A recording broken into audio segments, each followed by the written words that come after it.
Telangana website 2026 సంబంధించి engineering and pharmacy MPC stream వాళ్ళ counselling అనేది ఇంకో 2 రోజులలో స్టార్ట్ కాబోతుంది. సో, మనం ఈ వీడియో లోపల డీటెయిల్‌గా ఫస్ట్ స్టెప్ ఏముంటది అండ్ ఫస్ట్ స్టెప్‌కి మనం ఎట్లా ప్రిపేర్ కావాలి, ఎట్లాంటి మిస్టేక్స్ అవాయిడ్ చేయాలని చెప్పి డీటెయిల్డ్‌గా మాట్లాడుకుందాం. కాబట్టి ఈ వీడియోని ఎక్కడ కూడా స్కిప్ చేయకుండా చూడుర్రి. అండ్ మీరు ఒకవేళ మన ఛానల్ కొత్తగా వస్తే పక్కాగా సబ్స్క్రైబ్ చేసుకొని మీ ఫ్రెండ్స్ అందరికీ ఈ వీడియోని షేర్ చేయండి. సో, మనం ప్రీవియస్‌గా తెలంగాణ వెబ్‌సైట్‌కి సంబంధించి 2025 లోపల అండ్ 2026 లోపల చాలా వీడియోస్ అయితే చేసుకున్నాం. అండ్ ఫర్దర్‌గా కూడా ఎట్లాంటి అప్డేట్స్ వచ్చిన వీడియోస్ చేసుకుంటాం కాబట్టి పక్కాగా సబ్స్క్రైబ్ చేసి పెట్టుకోర్రి. అండ్ మీ ఫ్రెండ్స్‌కి కూడా షేర్ చేయిర్రి. అండ్ మనం నెక్స్ట్ వీడియోస్ లోపల స్లాట్ బుకింగ్ ఎట్లా చేసుకోవాలని చెప్పి step by step detailed video అయితే చేసుకుంటాం అన్నట్టు. అండ్ దాంతో పాటుగా సర్టిఫికేట్ వెరిఫికేషన్‌కి ఏమేమి డాక్యుమెంట్స్ కావాలని చెప్పి ఆల్రెడీ వీడియో చేసుకున్నాం. ఆ వీడియోని ఒకసారి ఎళ్లి చెక్ చేయండి. అండ్ నెక్స్ట్ వీడియోస్ లోపల మనం సర్టిఫికేట్ వెరిఫికేషన్ అయిపోయిన తర్వాత క్యాండిడేట్ రిజిస్ట్రేషన్ ఎట్లా చేసుకోవాలని చెప్పి వీడియో చేసుకుంటాం. అండ్ వెబ్ ఆప్షన్లు ఎట్లా పెట్టాలని చెప్పి step by step detail videos అయితే మన ఛానల్ నుండి వస్తూ ఉంటాయి అన్నట్టు. కాబట్టి సబ్స్క్రైబ్ చేసుకొని రెగ్యులర్ అప్డేట్స్ అనేది చెక్ చేసుకుంటా ఉండుర్రి. సో, ఫస్ట్‌లీ మీ అందరికి ఒక క్లారిటీ ఏంది కదా అంటే, ఈ కౌన్సెలింగ్ ఏదైతే 19థ్ జూన్ నుండి స్టార్ట్ అవుతుందో, ఈ 19థ్ జూన్ నుండి స్టార్ట్ అయ్యే కౌన్సెలింగ్ అనేది ఎంపీసీ స్ట్రీమ్ వాళ్ళకి మాత్రమే. For pharmacy and engineering. ఇంజినీరింగ్‌కి, ఫార్మసీకి ఓన్లీ ఎంపీసీ స్ట్రీమ్ వాళ్ళకి మాత్రమే ఈ కౌన్సెలింగ్ అనేది కండక్ట్ చేయడం అయితే జరుగుతదన్నట్టు 19థ్ జూన్ 2026 నుండి. ఇది బైపీసీ స్ట్రీమ్ వాళ్ళది కాదు. ఓకేనా. సో, బైపీసీ స్ట్రీమ్ వాళ్ళకు ఫర్దర్‌గా ఎంపీసీ స్ట్రీమ్ వాళ్ళ కౌన్సెలింగ్ అయిపోయిన తర్వాత కండక్ట్ చేయడం అయితే జరుగుతదన్నట్టు. ఓకేనా. సో, మనకు కౌన్సెలింగ్ లోపల ఫస్ట్ స్టెప్ ఏంటిది కదా అంటే స్లాట్ బుకింగ్. మనకి స్లాట్ బుకింగ్ అనేది 19థ్ జూన్ 2026 నుండి స్టార్ట్ కావడం అయితే జరుగుతదన్నట్టు. ఓకేనా. మనకి స్లాట్ బుకింగ్ అనేది 19థ్ జూన్ 2026 నుండి స్టార్ట్ కావడం అయితే జరుగుతది. ఫస్ట్ స్టెప్ ఇది. స్లాట్ బుకింగ్ లోపల మనం ఏమేమి చేస్తాం కదా అంటే, మన బేసిక్ డీటెయిల్స్ ఇస్తాం. ఓకేనా. మన బేసిక్ డీటెయిల్స్ అనేది ఇస్తాం అన్నట్టు ఫస్ట్. దెన్ దాని తర్వాత ఫీ పేమెంట్ చేస్తాం అన్నట్టు. బేసిక్ డీటెయిల్స్ ఇచ్చి ఫీ పేమెంట్ చేస్తాం. సో, 600 రూపీస్ అనేది ఎస్సీ, ఎస్టీకి ఉంటది. అండ్ మనకి 1200 రూపీస్ అనేది ఓసీ, బీసీకి అయితే ఉంటదన్నట్టు. డిపెండింగ్ అపాన్ అవర్ కేటగిరీ మనం 600 1200 రూపీస్ అనేది పే చేస్తాం అన్నట్టు. మన బేసిక్ డీటెయిల్స్ ఇచ్చి 600 1200 రూపీస్ అనేది ఫీ పేమెంట్ చేసి మనం ఒక హెల్ప్ లైన్ సెంటర్‌ని సెలెక్ట్ చేసుకుంటాం అన్నట్టు. ఓకేనా. ఒక హెల్ప్ లైన్ సెంటర్‌ని అండ్ దాంతో పాటుగా ఒక డేట్‌ని అండ్ దాంతో పాటుగా ఒక టైమ్‌ని అయితే సెలెక్ట్ చేసుకుంటాం. Help line centre is nothing but ఒక ప్లేస్. ఓకేనా. సర్టిఫికేట్ వెరిఫికేషన్ కోసము మనము స్లాట్‌ని బుక్ చేసుకుంటాం అన్నట్టు. మన బేసిక్ డీటెయిల్స్ ఇచ్చి 600 ఆర్ 1200 రూపీస్‌ని పే చేసి ఒక హెల్ప్ లైన్ సెంటర్‌ని, ఒక డేట్‌ని, ఒక టైమ్‌ని సెలెక్ట్ చేసుకుంటాం. దాన్ని మనం స్లాట్ బుకింగ్ అంటాం అన్నట్టు. ఓకేనా. Slot booking is the first step. ఓకేనా. స్లాట్ బుకింగ్ అనేది ఫస్ట్ స్టెప్ అన్నమాట. మనకు 19థ్ జూన్ 2026 నుండి 28థ్ జూన్ 2026 దాకా స్లాట్‌ని బుక్ చేసుకోవచ్చు. ఓకేనా. 19థ్ జూన్ 2026 నుండి 28థ్ జూన్ 2026 వరకు మనం ఎప్పుడైనా స్లాట్‌ని బుక్ చేసుకోవచ్చు. మీరు స్లాట్‌ని ఏ డేట్ రోజైనా ఓపెన్ చేసుకోవచ్చు అన్నట్టు. 19థ్ జూన్ 2026 నుండి 28థ్ జూన్ 2026 మధ్యలో ఎప్పుడైనా కూడా మీరు ఓపెన్ చేసుకొని స్లాట్‌ని బుక్ చేసుకోవచ్చు. మరి మనకు స్లాట్స్ ఎప్పుడెప్పుడు అవైలబుల్ ఉంటాయి కదా అంటే 22nd నుండి 29th జూన్ వరకు మనకు స్లాట్స్ అయితే ఓపెన్ లోపల ఉంటాయి అన్నట్టు. ఓకేనా. 22nd జూన్ 2026 నుండి మనకు 29th జూన్ 2026 వరకు మనకు స్లాట్స్ అయితే అవైలబుల్ ఉంటాయి అన్నట్టు డిఫరెంట్ హెల్ప్ లైన్ సెంటర్స్ లోపల. ఓకేనా. మన డిస్ట్రిక్ట్ లోపల పక్కాగా ఒక హెల్ప్ లైన్ సెంటర్ ఉంటదన్నట్టు.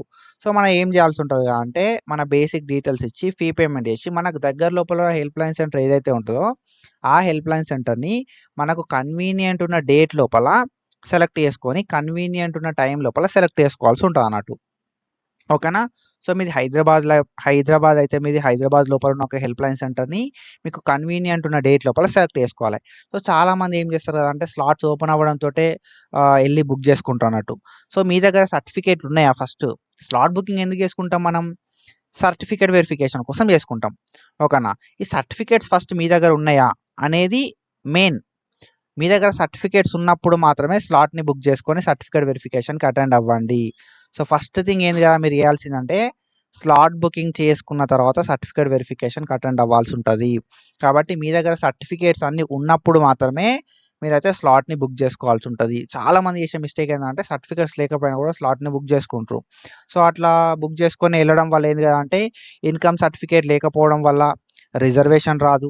ఓకేనా? సో, మనకు ఇన్‌కమ్ సర్టిఫికేట్ లేకపోవడం వల్ల రియంబర్స్‌మెంట్ రాదు.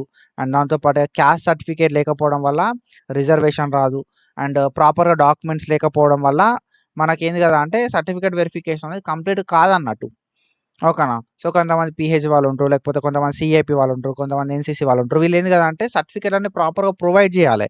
మీకు రిజర్వేషన్ రావాలన్నా, రియంబర్స్‌మెంట్ రావాలన్నా, లోకల్ స్టేటస్ కావాలన్నా మీరు డాక్యుమెంట్స్ అన్నీ ప్రాపర్‌గా ప్రొవైడ్ చేయాల్సుంటదన్నట్టు. సో, ఏమేం డాక్యుమెంట్స్ అని చెప్పి ఆల్రెడీ నేను డీటెయిల్డ్ వీడియో చేసిన.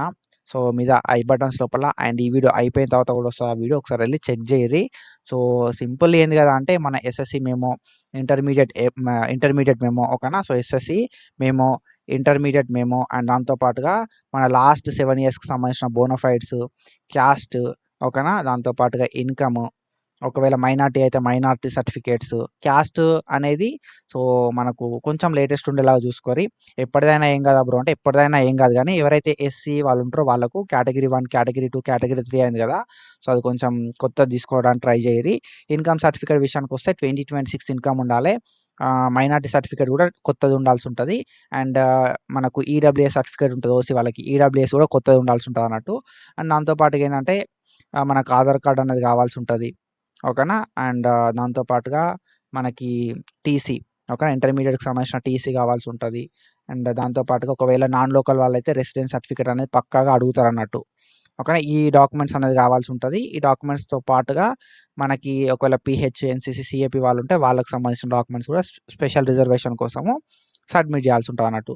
అండ్ ఎబ్సెట్ విషయానికొస్తే ఎబ్సెట్‌కి సంబంధించిన ర్యాంక్ కార్డ్, హాల్ టికెట్ కావాల్సుంటది. ఈ డాక్యుమెంట్స్ అన్నీ కూడా మనం తీసుకెళ్లాల్సుంటది సర్టిఫికేట్ వెరిఫికేషన్‌కి. ఓకేనా? సో, సర్టిఫికేట్ వెరిఫికేషన్‌కి ఆ డాక్యుమెంట్స్ అన్నీ మనం డెఫినిట్‌గా పట్టుకపోవాలి. ఆ డాక్యుమెంట్స్ అన్నీ మనం పట్టుకపోయినప్పుడు మాత్రమే మన సర్టిఫికేట్ వెరిఫికేషన్ అనేది ప్రాపర్‌గా కంప్లీట్ కావడం అయితే జరుగుతదన్నట్టు. ఓకేనా? సో, డెఫినిట్‌గా సర్టిఫికేట్స్ అన్నీ పట్టుకపోర్రి. అండ్ సర్టిఫికేట్స్ అన్నీ ఉన్నప్పుడు మాత్రమే స్లాట్ బుకింగ్ చేసుకోర్రి. ఓకేనా? మీరు సర్టిఫికేట్ వెబ్ ఆప్షన్‌లు పెట్టాలంటే మెయిన్ థింగ్ ఏంది కదంటే మనం వెబ్ ఆప్షన్‌లు పెట్టుకోవడానికే ఈ certificate verification, slot booking. So, web ఆప్షన్‌లు పెట్టుకున్న తర్వాత మనకు సీట్ అలాట్‌మెంట్ అయిన తర్వాత రియంబర్స్‌మెంట్ రాలేదు, రిజర్వేషన్ రాలేదు అనంటే మనం ఇబ్బంది పడతాం కాబట్టి మీరు వెబ్ ఆప్షన్‌లు ప్రాపర్‌గా కావాలి. మనకు మంచి కాలేజ్ లోపల అండ్ తక్కువ ఫీ లోపల సీట్ రావాలి. లేకపోతే మనకు ప్రాపర్ రిజర్వేషన్ తోటి మంచి కాలేజ్ లోపల సీట్ రావాలంటే మనం మెయిన్‌గా చేయాల్సింది ఏంది కదా అంటే డాక్యుమెంట్స్. ఓకేనా? డాక్యుమెంట్స్ అన్నీ కూడా ప్రాపర్‌గా వాళ్ళకి సబ్మిట్ చేయాల్సుంటదన్నట్టు రిజర్వేషన్ పర్పస్ లోపల అండ్ దాంతో పాటుగా మనకి రియంబర్స్‌మెంట్ పర్పస్ లోపల. ఓకేనా? రియంబర్స్‌మెంట్‌కి ఇన్‌కమ్ కావాల్సుంటది. ఓకేనా? రియంబర్స్‌మెంట్ కావాలంటే ఇన్‌కమ్ సర్టిఫికేట్ కావాల్సుంటది. రిజర్వేషన్ కావాలంటే క్యాస్ట్ సర్టిఫికేట్ కావాల్సుంటది. ఈ డాక్యుమెంట్స్ అన్నీ కూడా ప్రాపర్‌గా తీసుకెళ్ళడానికి ట్రై చేయండి. మీ దగ్గర అన్ని డాక్యుమెంట్స్ ఉన్నప్పుడు మాత్రమే ఓకేనా? మీరు లోకలా కాదా అని చెప్పి కూడా చూస్తారు. మీరు 7 ఇయర్స్ స్టడీ సర్టిఫికేట్స్ చూపెట్టినప్పుడు మాత్రమే మీరు లోకలా కాదా అని చెప్పి డిసైడ్ చేయడం అయితే జరుగుతదన్నట్టు. కాబట్టి డెఫినిట్‌గా బోనాఫైడ్ సర్టిఫికేట్ కూడా పట్టుకపోర్రి. అన్ని డాక్యుమెంట్స్ పట్టుకపోర్రి. Bonafide is nothing but study certificate. Slot booking చేసుకునేటప్పుడు మీరు మెయిన్‌గా చేయాల్సింది ఏంది అంటే సర్టిఫికేట్స్ అన్నీ మీ దగ్గర ఉన్నాయా? ఓకేనా? సర్టిఫికేట్స్ లేకపోతే మీరు సర్టిఫికేట్స్ అన్నీ తీసుకోపోవాలి. That's the main thing. ఓకేనా? స్లాట్ బుకింగ్ చేసుకునే ముందు మనకు టైమ్ ఉంది. ఓకేనా? మీరిప్పుడు క్యాస్ట్‌కి ఇన్‌కమ్ అప్లై చేసినా మన క్యాస్ట్ అనేది రెన్యువల్ పెట్టుకున్నా మనకు 2 డేస్ ఆఫ్ టైమ్ లోపల రెన్యువల్ చేసుకున్న క్యాస్ట్ అనేది ఇస్తున్నారు ఈ రోజులల్ల. ఓకేనా? అండ్ ఇన్‌కమ్ కావాలంటే మహా అంటే 4 డేస్ ఆర్ 5 డేస్ లోపల ఇన్‌కమ్ సర్టిఫికేట్ వస్తది. కొంచెం మనం ఇన్‌ఫ్లుయెన్స్ చేస్తే, కొంచెం మనం లైక్ వాళ్ళని రిక్వెస్ట్ చేస్తే. ఓకేనా? కాబట్టి ఏంటంటే క్యాస్ట్, ఇన్‌కమ్‌లు అండ్ డాక్యుమెంట్స్ అన్నీ ఉన్నప్పుడు మాత్రమే proper date, proper time, proper place లోపల హెల్ప్‌లైన్ సెంటర్‌ని బుక్ చేసుకోర్రి. ఓకేనా? సో, తర్వాత ఇబ్బంది పడరన్నట్టు. సో, ఐ హోప్ మీ అందరికి క్లియర్‌గా అర్థమైందని చెప్పి అనుకుంటున్నా. First step slot booking. Slot booking అనేది ప్రాపర్‌గా ఏసుకోరి. తర్వాత సర్టిఫికేట్ వెరిఫికేషన్‌కి అన్ని డాక్యుమెంట్స్ తోటి అటెండ్ గారి. తర్వాత వెబ్ ఆప్షన్‌లో పెట్టుకోరి. ఈ స్లాట్ బుకింగ్ ఎట్లా చేసుకోవాలి? అండ్ సర్టిఫికేట్ వెరిఫికేషన్‌కి ఏమేం డాక్యుమెంట్ కావాలని చెప్పి ప్రతీదీ డీటెయిల్‌గా step by step next videos లోపల మనం మాట్లాడుకుంటాం అన్నట్టు. కాబట్టి నెక్స్ట్ వీడియోస్ కోసం మన ఛానెల్ సబ్స్క్రైబ్ చేసి పెట్టుకోరి. And do follow us for more content. Thank you so much. Signing of.